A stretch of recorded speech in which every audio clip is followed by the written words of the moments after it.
So hello, and thank you to Rework and On Running for inviting me out to speak today. I'm really honored to be here. My name is Heather Day, and I'm an abstract artist based in California, specifically in San Francisco. And that's my studio. It has quite a range of being very messy and then clean when I have time to clean it up. Quite a range. So it was only 4 years ago that I chose to make the jump and leave my position, my salary position in the design center, selling furniture, to pursue painting full-time. I was working 9 to 5 and kind of balancing my studio practice in the evenings and feeling a little burnt out. I was working all the time, and also, so I chose to leave my job, and I had about $4,000 in my bank account, and in New York City and also San Francisco, that doesn't get you very far, especially if you have student loans and rent to pay. But yeah, my time was limited, and I thought I'd try to figure it out, and I had a few months to work with. And my work was kind of on this trajectory where I thought there might be some potential here, but we'll see. So my work has ultimately provided me with a voice to share the way I see things visually, and it's given me time to do some investigating, and so I'm here today to kind of tell you about that journey.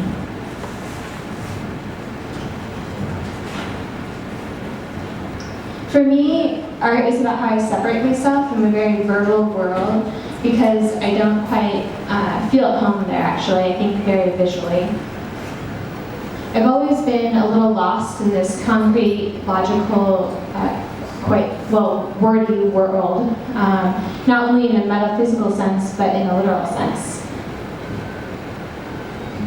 I can walk into let's say a local hardware store and for art supplies, and I can get turned around when I walk out. Something very common that I think I should know after I've lived in a city for a few years.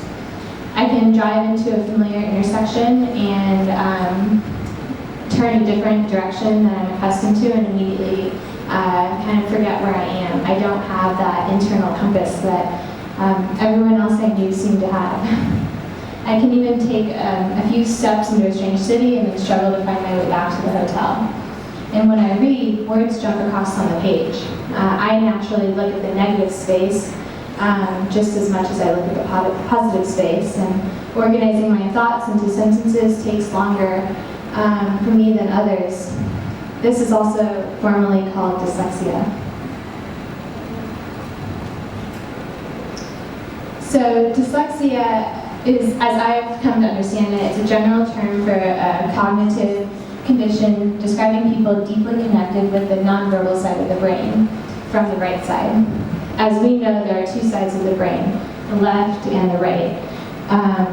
The left, which is strongly verbal, analytical, and the logical side,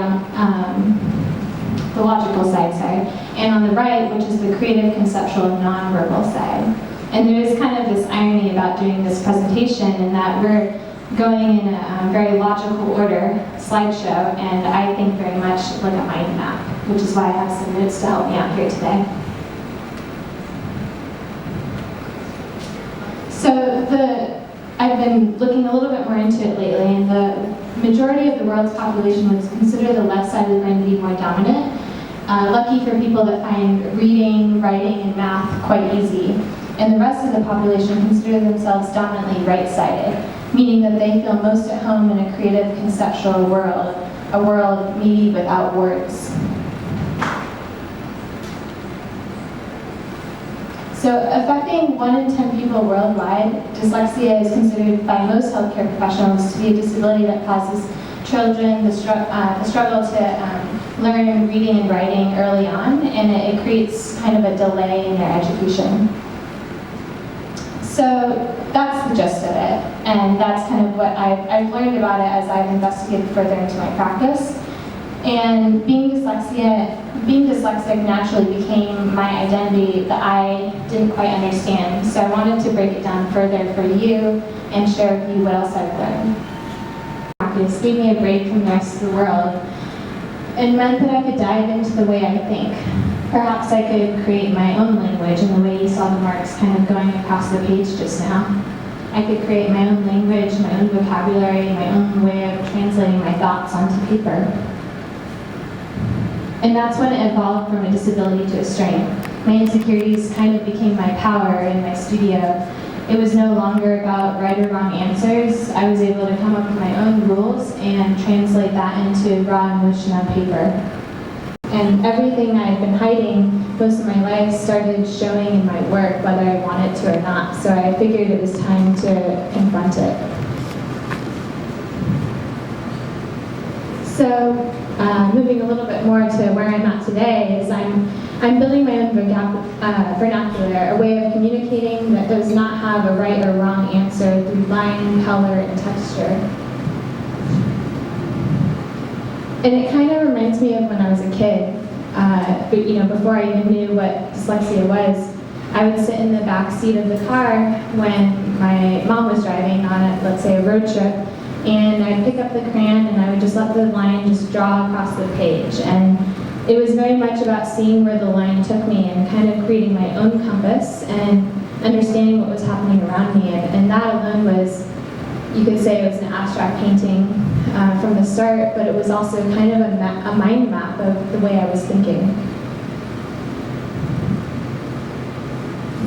So my works have evolved in the way I see color, and I think it's, for example, like this piece on the right here, maybe it's like looking at a sentence. Maybe that exclamation point becomes the color in the painting. Maybe that orange line is that exclamation point or a question mark.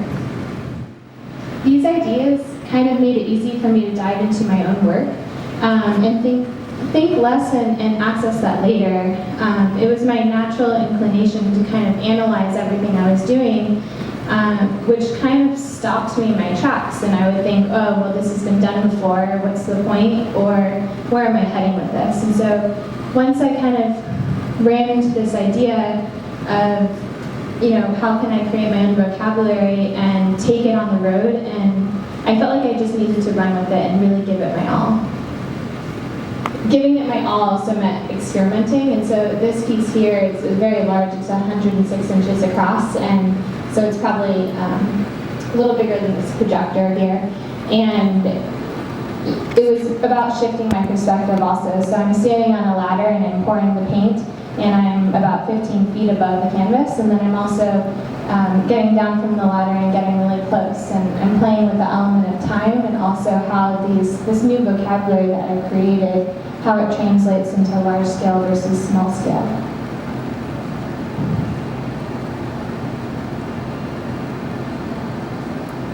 While also using this vocabulary, I was diving into other concepts like abstract storytelling.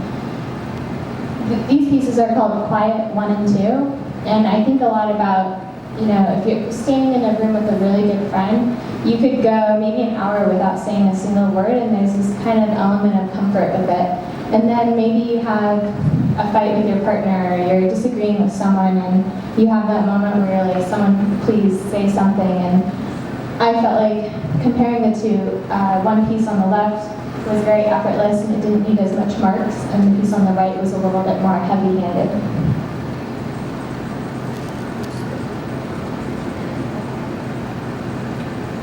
This is another piece where, the previous paintings were a little bit more effortless. I always say I want there to be something effortless and something considered in my work, and when the two are balanced, maybe the painting is done, or it's time to walk away.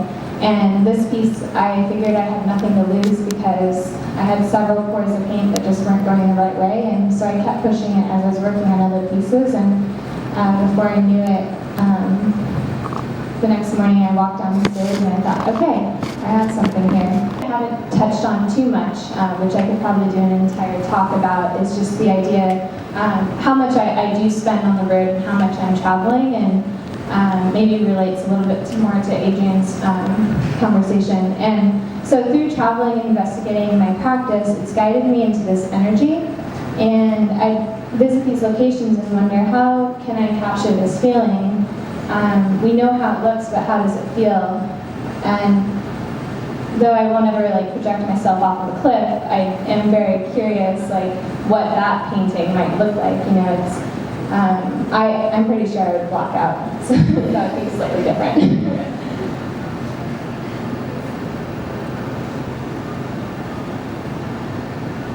So that kind of leads me to murals, and the sheer scale of a mural teaches me to appreciate physical rigor. And doing this, I started paying attention to the limitations of my body, and to touch, you know, a particular piece or corner of the mural, I'd have to step on a ladder or a lift, and I felt in some ways limited, in other ways I felt like a superhero where I could suddenly reach other areas that I wouldn't normally reach in a painting. And then stepping away and stepping close up really gave me that idea of perspective and time in my work.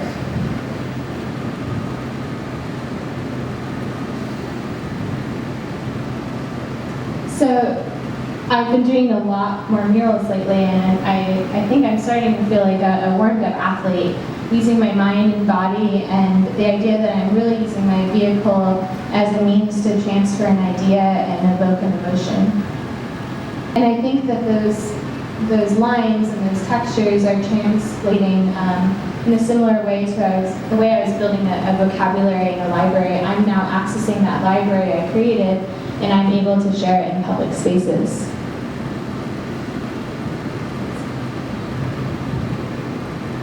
Color always looks different when I do these talks, but so the work has evolved, and it's going beyond the traditional mode, and it's been interesting doing these murals and even doing these talks here today with you. Is I am realizing I'm in a place where I have to trust myself enough to get other people to trust me with their space, with doing a talk here today, with architecture. It's a really delicate matter oftentimes.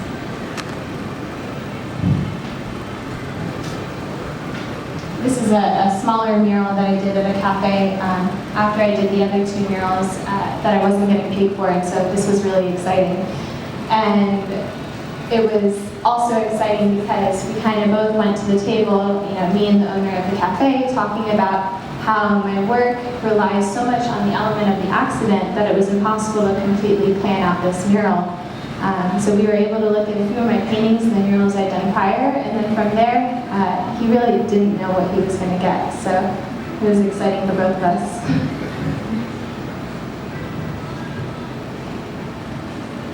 So this leads me to the mural that I just completed at the Urban Institute of Contemporary Art, and it was another large space that I convinced someone to trust me in, and it was very different than I was used to because I suddenly had, I think it was actually 95 feet up until this point here, so I want to give myself full credit here. And then it also wraps, you know, under the, we'll go for it. So the mural was also breaking the idea of architecture, breaking the rules that I have created and that society has created. Like where does a mural really belong? Can it go into the rafters? Can it go off the side of the wall, onto the sidewalk?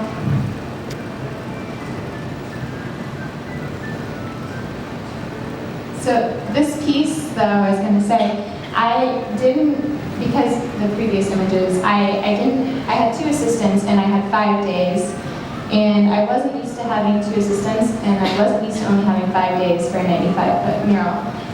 So I went onto the site with some plans, but I showed up and I immediately thought, wow, this is bigger than I remember, or it looks bigger in person than in the image.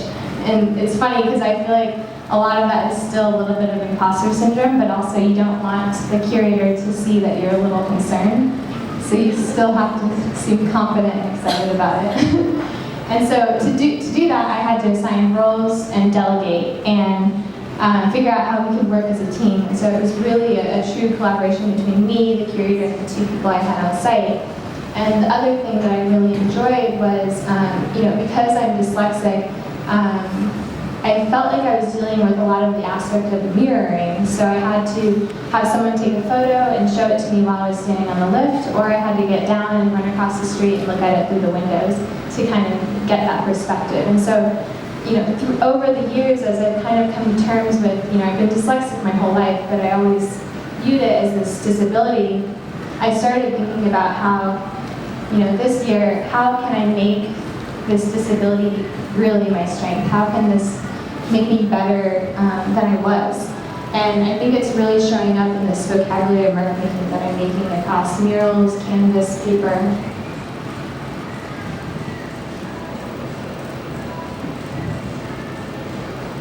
We're going back a little bit in time here, but for my last solo show, I wanted to also play with the idea of taking the viewer on a journey, share how I got to this point, and I questioned the meaning of a show. Rather than a show, I wanted visitors to search, similar to how I was doing that in my own practice.